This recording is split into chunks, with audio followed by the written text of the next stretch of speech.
د ریاضي صنف خپرونې درنو لیدونکو او ګرانو زده کوونکو سلامونه.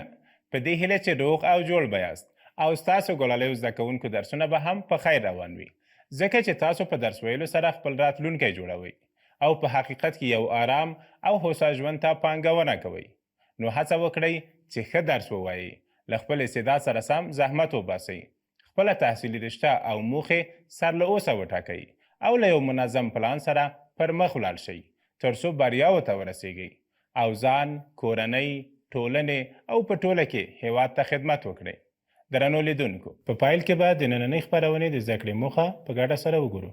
ګلونو زده کوونکو، لکه څنګه چې تاسو ګورئ په ننني درس کې به په افنا طریقه د خطي معادلو د سیستم حل په لاس راوړو او زده کوو یې.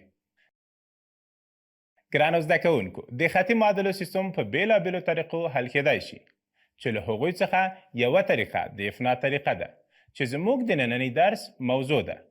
ښه به وي چې لومړی د افنا طریقې مرحلې له څو مثالونو څخه پیل کړو چې ښه پوه شو، وروسته به د مرحلو یادونه وکړو.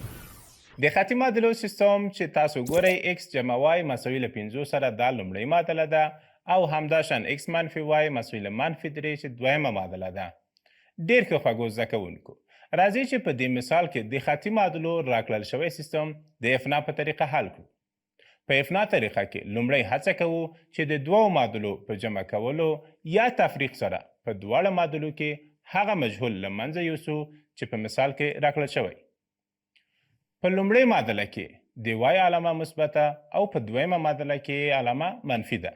همدارس ضریبونه هم سره مساوي دي. ضرورت نشته چې علامو ته یې تغییر ورکړو یا یې هم په کوم عدد کې ضرب کړو. نو کولی شو دواړه معادلې جمع کړو. x جمع y مساوي له 5 سره او x منفي y مساوي له -3 سره. دواړه معادلې خوا په خوا جمع کوو. په پای کې 2x مساوي کېږي له 2 سره. اوس د x قیمت پیدا کولو لپاره د مساواتو دواړه لوري پر 2 تقسیموو. 2x تقسیم پر 2 مساوي له 2 تقسیم پر 2 سره. x مساوي کېږي له 1 سره. د x قیمت یو په لاس راغی. وروسته د y قیمت پیدا کولو لپاره په یوه معادله کې د x پر ځای د هغه قیمت وضع کوو. ګورئ، په لومړۍ معادله کې د x پر ځای د هغه قیمت وضع کوو. تاسې هم کولی شئ په هره معادله کې چې مو زړه وي قیمت یې وضع کړئ. نو لرو چې x جمع y مساوي ده له 5 سره. دا خو زموږ لومړۍ معادله وه. یو جمع y مساوي ده له 5 سره. ګرانو زده کوونکو، د وای قیمت د پیدا کولو لپاره د مساواتو په دواړه لوري کې -1 زیاتوو. یو جمع وای -1 مساوي ده له 5 -1 سره. که دا په ساده ډول ولیکو، وای مساوي کېږي له 4 سره. ګورئ چې د وای قیمت له 4 سره مساوي په لاس راغی او په پای کې ویلی شو چې x او y مساوي له 1 او 4 د معادلې حل دی. ګرانو زده کوونکو، د دې لپاره چې د خپلو ځوابونو له سموالي ډاډه شو، د y او x قیمتونه په معادله کې وضع کوو. که دې قیمتونو په معادله کې صدق وکړ، ځواب سم دی، که نه ځواب سم نه دی. ښه ځیر اوسئ. په لومړۍ معادله کې د x او y قیمتونه وضع کوو. x جمع y مساوي ده له 5 سره. ښه قیمتونه وضع کوو. یو جمع 4 آیا مساوي ده له 5 سره؟ 5 مساوي ده له 5 سره. ومو لیدل چې په لومړۍ معادله کې یې صدق وکړ. اوس یې په دویمه معادله کې هم وضع کوو. x منفي y مساوي ده له -3 سره. یو -4 آیا مساوي ده له -3 سره؟ -3 مساوي ده له -3 سره. خوږو زده کوونکو، لیدل کېږي چې په دویمه معادله کې هم صدق وکړ. نو دې پایلې ته ورسېدو چې ځواب سم دی.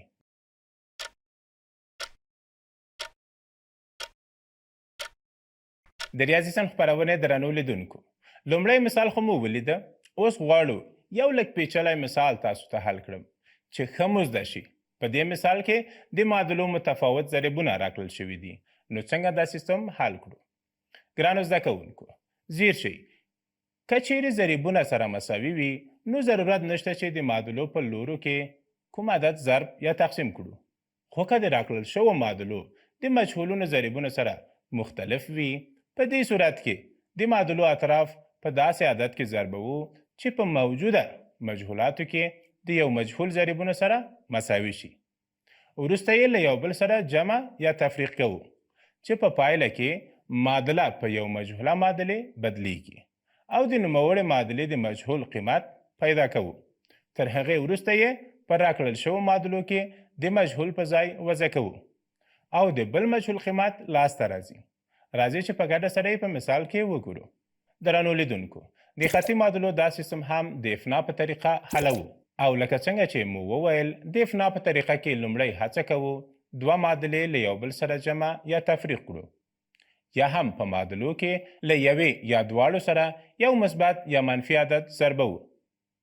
په هغه صورت کې چې د معادلې په قیمت کې تغییر رانشي، یعنی د معادلې له ټولو حدودونو سره ضرب شي، نو که په دې معادله کې دویمه معادله له منفي 3 سره ضرب کړو، د x ضریبونه مساوي کیږي. بیا کولی شو x حذف کړو او د y قیمت پیدا کړو. منفي 3 ضرب د x منفي 4y مساوي له 11. منفي 3 د قوس په داخل کې له ټولو حدونو سره ضربوو چې په پایله کې منفي 3x جمع 12y مساوي له منفي 3 لاسته راځي. اوس دواړه معادلې سره جمع کوو. 3x جمع y مساوي له منفي 3x جمع 12y مساوي له منفي 3. دواړه معادلې خوا په خوا جمع کوو. په پایله کې 14y مساوي له منفي 26 په لاس راځي. ګرانو زده کوونکو، د y قیمت د پیدا کولو لپاره د مساواتو اطراف پر 14 تقسیموو. 14y تقسیم پر 14 مساوي ده له منفي 26 تقسیم پر 14. y مساوي کیږي له منفي 2 سره. لیدل کیږي چې د y قیمت له منفي 2 سره مساوي کیږي. وروسته د x قیمت د پیدا کولو لپاره په یو معادله کې د y پر ځای د هغه قیمت وضع کوو. ګرانو زده کوونکو، دا ځل په دویمه معادله کې د y پر ځای د هغه قیمت وضع کوم. بیا هم وایم چې تاسو هم کولی شئ په هره معادله کې چې مو زړه وي قیمت وضع کړئ. نو لرو چې x منفي 4y مساوي ده له 11 سره. که د y قیمت وضع کو، x منفي 4 ضرب د منفي 2 مساوي کیږي له 11 سره. خای x جمع 8 مساوي کیږي له 11 سره. ګلالیو زده کوونکو، د x قیمت د پیدا کولو لپاره د مساواتو په اطرافو کې منفي 8 زیاتوو. x جمع 8 منفي 8 مساوي کیږي له 11 منفي 8 سره. x مساوي کیږي له 3 سره. او په پای کې د x او y ټکی مساوي کیږي له 3 او منفي 2 سره. ګورو چې په پایله کې د x قیمت له 3 سره مساوي په لاس راغی او په پای کې ویلی شو چې x او y مساوي ده له 3 او منفي 2 د معادلې حل دی.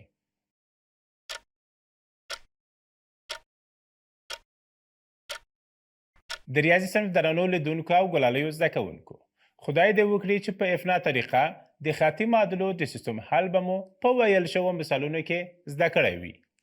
اوس له نورو مثالونو سره په توپیر یو بل مثال حلوو. موږ ځکه بېلابېل مثالونه کاروو چې د ریاضي په هر مثال کې د تغییر احتمال وي. تاسو هم باید له خپلې وړتیا سره سم هر ډول مثال حل کړئ او باید د سوال له شکل څخه ونه ویریږئ. د خطي معادلو دا سیستم چې تاسو ګورئ 3x جمع 2y مساوي له 12 دا لومړۍ معادله ده او 2x منفي 3y مساوي له منفي 5 چې دا دوهمه معادله ده. ګرانو زده کوونکو، دا ځل به هڅه کوو چې په مجهولونو کې یو له منځه یوسو. مثلا زه غواړم x له منځه یوسم او د دې کار لپاره باید لومړی معادله د دویمه معادلې په ضریب کې ضرب شي او همداراز دویمه معادله باید د علامې خلاف د لومړۍ معادلې له ضریب سره ضرب شي چې یو مجهول له منځه یوسي. 2 ضرب د 3x جمع 2y مساوي له 12 او دویمه معادله منفي 3 ضرب د 2x منفي 3y مساوي له منفي 5 سره. ښه ځیر شئ، په معادله کې ضرب شوي عددونه د معادلو له ټولو حدودونو سره ضربوو چې 6x جمع 4y مساوي له 40 او منفي 6x جمع 9y مساوي له 15 په لاس راځي. اوس معادلې جمع کوو چې په مجهولونو کې یو له منځه ولاړ شي. 6x جمع 4y مساوي له 40 او منفي 6x جمع 9y مساوي له 15 دواړه معادلې خوا په خوا جمعوو. په پای کې 14y مساوي کیږي له 9 سره. خوږو زده کوونکو، د y قیمت د پیدا کولو لپاره د مساواتو اطراف په 14 تقسیموو. 14y تقسیم پر 14 مساوي له 9 تقسیم پر 14. y مساوي کیږي له 3 سره. تاسو ګورئ چې د وای قیمت 3 په لاس راځي. اوس د وای قیمت په دویمه معادله کې وضع کوو چې د ایکس قیمت په لاس راشي. 2x منفي 3y مساوي له منفي 5. اوس که د وای قیمت وضع کوو 2x منفي 3 ضرب د 3 مساوي کېږي له منفي 5 سره. 2x منفي 9 مساوي له منفي 5 سره. ګلالیو زده کوونکو د مساواتو په اطرافو کې 9 زیاتوو چې معلوم قیمتونه د معادلې یو طرف او مجهول د معادلې بل طرف ته واخیشي. 2x منفي 9 جمع 9 مساوي له منفي 5 جمع 9. 2x مساوي کېږي له 4 سره. نازول زده کوونکو د x قیمت د پیدا کولو لپاره د مساواتو اطراف پر 2 وویشو. 2x تقسیم پر 2 مساوي ده له 4 تقسیم پر 2 سره. x مساوي کېږي له 2 سره. ګلونو زده کوونکو لیدل کېږي چې د x قیمت 2 ترلاسه کېږي. نو په پایله کې ویلی شو چې د معادلې حل x او y مساوي ده له 2 او 3 سره.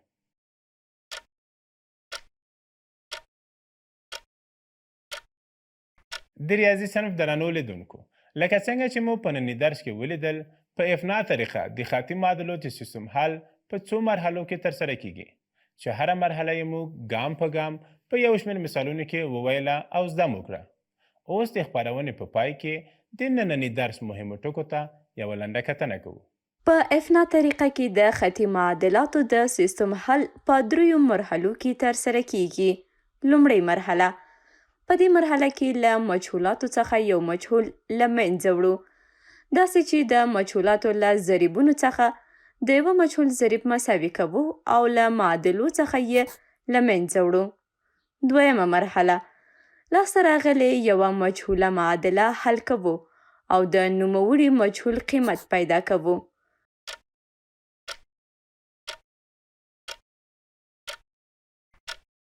دریمه مرحله د نوموړي مجهول قیمت د خطي معادلو د سیستم په یوه معادله کې وضع کوو او د دویم مجهول قیمت لاسته راځي. په پای کې د x y قیمتونه مرتبه جوړه لرو چې د خطي معادلو سیستم له مشترک حل څخه عبارت ده.